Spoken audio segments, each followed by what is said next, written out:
Tomorrow morning, the air across 9 American states will be drier than the Sahara Desert. Not in August, not during a summer heat wave. Tomorrow, March 31st, 2026. Relative humidity will drop to 8%. Winds will hit 70 miles per hour. And federal fire agencies, people who have spent entire careers watching the West burn, are using language they have never used this early in the year. Fires will catch and spread rapidly and erratically. Not might, not could, will. This is the story of how a record-breaking heatwave didn't just break a temperature record. It transformed the American West into the most dangerous fire weather environment of the year, and why the timing makes it so much worse than anything we've seen before. Let's start with the number that kicked all of this off. On March 18, 2026, a weather station in the southwestern United States recorded an air temperature of 112 degrees Fahrenheit. In March, that shattered the all-time US temperature record for any March date by nearly 7 degrees. 7 degrees isn't a rounding error in meteorology. 7 degrees is enormous. That's the difference between a hot day and a dangerous one, between a concerning reading and an all-time record. And here's the thing about this heat wave that most coverage missed. The record temperature wasn't even the most important part of the story. What mattered more was the duration. This dome of high pressure had been sitting over the desert southwest for nearly 2 weeks before the record fell, and the entire time it was doing something invisible. Something that wouldn't make headlines but would absolutely make fires. It was pulling every molecule of moisture out of the landscape, out of the soil, out of the grass, out of the brush, out of the dead leaves sitting on the forest floor. Day after day, the heat baked the terrain like a slow oven. And by the time that 112-degree reading came in, the western interior wasn't just hot, it was fuel. To understand why this is so dangerous, you need to understand one thing about how the American West works. It runs on snowpack. Every winter, snow piles up in the Rockies, the Sierra Nevada, the Cascades, slowly over months. And in the spring, that snow melts. The meltwater flows downhill, saturating the soil, keeping grasses and shrubs moist through the early part of fire season. It's the West's natural buffer, its built-in fire break, the thing that buys firefighters time before conditions get critical. This year, that buffer is gone. Snowpack across Colorado and Utah is sitting at the worst levels ever recorded. In some river basins in the Colorado Rockies, the peak snowpack this year came in at 19% of the historical median. The previous record low was 41%. They didn't break the record, they absolutely demolished it. What happened? A dry La Niña winter brought less precipitation overall, and the storms that did arrive were warm enough that they delivered rain instead of snow at elevation, so the mountains never really loaded up. Then the heat wave hit a landscape that was already running on empty. Normally in late March, meltwater is just starting to flow. The low elevation grasses are still damp. Fire season feels weeks away, not this year. Fire scientists measured the moisture content of fine fuels, the grasses and small shrubs that carry a fire, and found levels you'd expect to see in late July or August. We didn't just have a bad winter, we skipped spring entirely.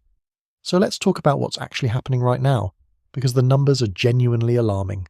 As of today, there are 13 active red flag warnings across the western United States, 13 simultaneously in March. A red flag warning is the highest fire weather alert the National Weather Service issues.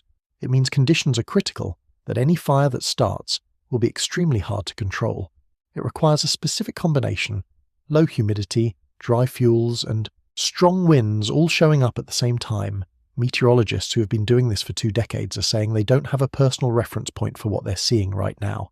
The scale of it, the timing of it, this is genuinely new, and what's arriving tomorrow is going to make today look mild.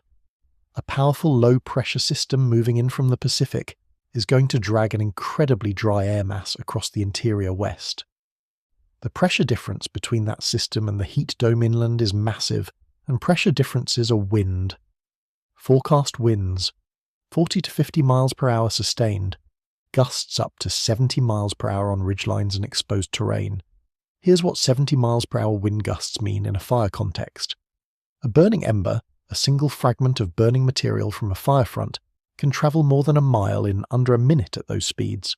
When it lands in grass that has 8% moisture content.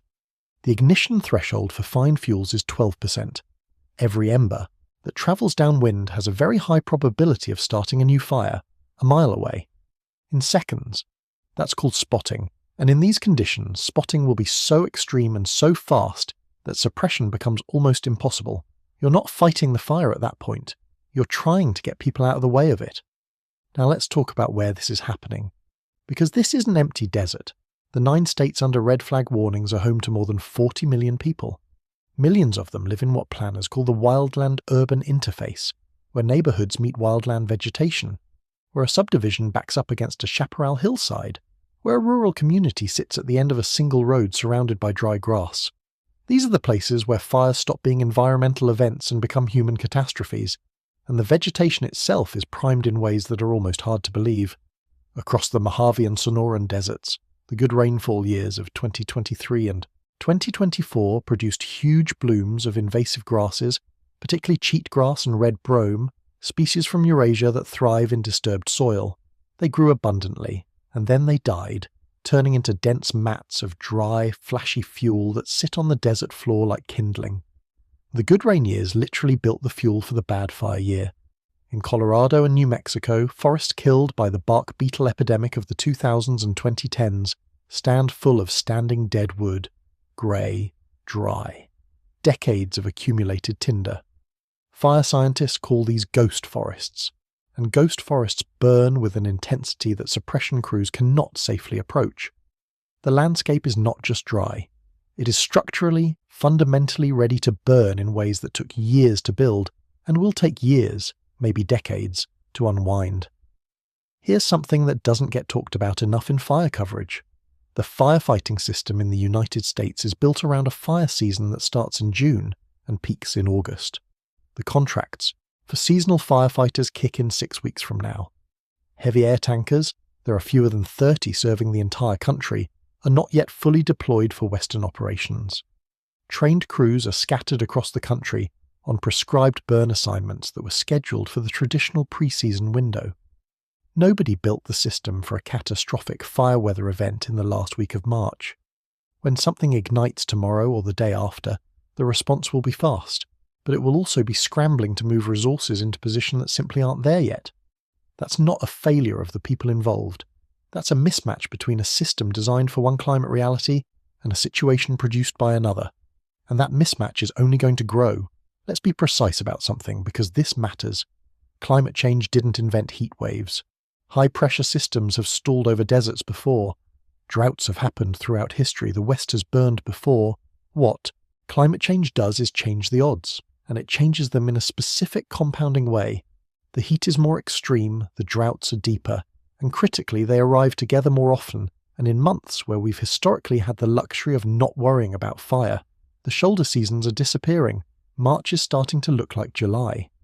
And a system, a firefighting apparatus, a development permitting framework, a federal budget cycle that was calibrated for a world that no longer exists is being asked to respond to one that arrived faster than anyone planned for. So here's where we are. A heat wave that broke the all-time US March temperature record by 7 degrees didn't end. It evolved. It dried out a landscape already starved of snowpack. It pushed fuel moisture below ignition thresholds 2 months ahead of schedule. And now a wind event is arriving that fire managers are describing in terms they don't usually pull out until the height of summer. 13 red flag. Warnings, 8% humidity, 70-mile-per-hour gusts, the worst snowpack on record, and a fire weather bulletin using the word will. The West is a tinderbox right now. The match hasn't been struck yet, but the wind is already blowing.